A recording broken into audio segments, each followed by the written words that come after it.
The zone of interest is about the commandant of Auschwitz and his family and the life they lived in a nice house, and over their garden wall was Auschwitz functioning.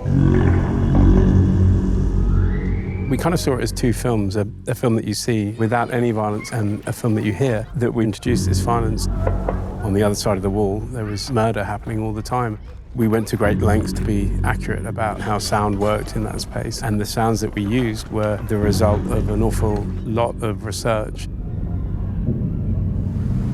It was really important for the entire project to be as close to the truth as one could possibly get. We shot right next door to Auschwitz, so we were on that soil.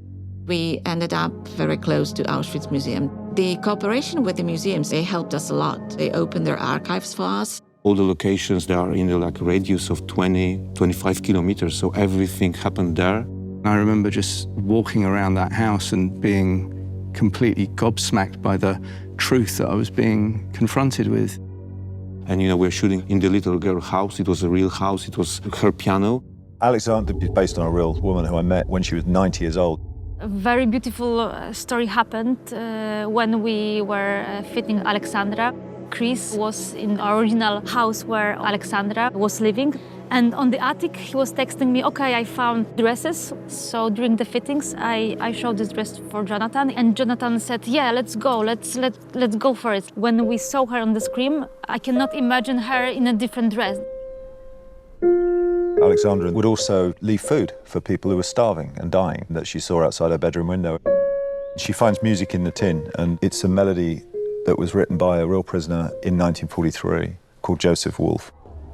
Text von Joseph Wolf, geschrieben 1943 in Oswiecim, Auschwitz III.